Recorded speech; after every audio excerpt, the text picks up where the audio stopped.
Now, after he found the child, the affidavit says Michael, quote, placed the child in the refrigerator for an undetermined length of time prior to calling 911. And Jenna, I think people look at that behavior and go, what is he doing? I just think he was just desperate, didn't know what he was doing. Yeah, I agree, Dr. Drew. This is a really unfortunate case of initially what sounds like inattention, and then followed by really poor problem solving in the face of panic. Yeah, panic. And just, oh my God, can you imagine? It's just so sad. On the phone, I have Fabiola Contreras, the family's neighbor, who actually watched this horror unfold from across the street. Fabiola, I appreciate you being here. Hello, thank you for having me. Can you tell us what you saw? Yes, so I saw ambulance and firefighters arriving at the scene, police officers and detectives as well. They were just going inside the house. Apparently, the ambulance started leaving, so as the firefighters, and the only people were there were just the police officers and the detectives walking around, and one of the detectives was videotaping Mr.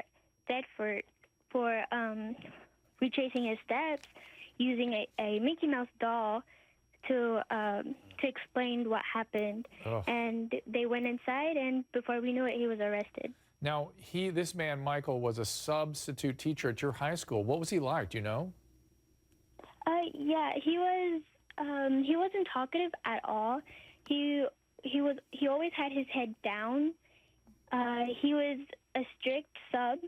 He followed directions on what the teachers had left him.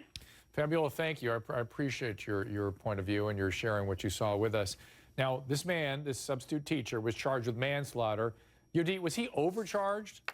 Was this just a horrible accident?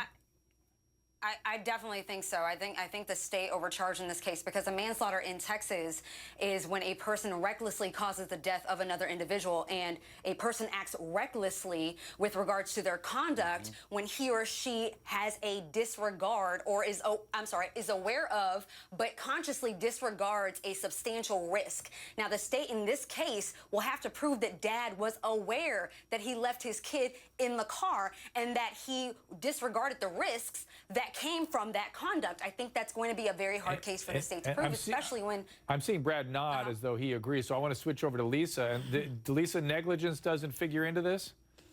No, not on the criminal side. And I agree, based on these facts, I just don't see a crime. This happens a lot, by the way. I know. And there are studies about when it happens, just this kind of situation, when the parent deviates from his usual routine. I usually take the kids to daycare. In this case, he takes the older kids to daycare, but then he takes the baby, little baby Fern, back home again. The routine is a little bit different. He gets out of the car. He just doesn't remember. He's got a sleeping baby in the back.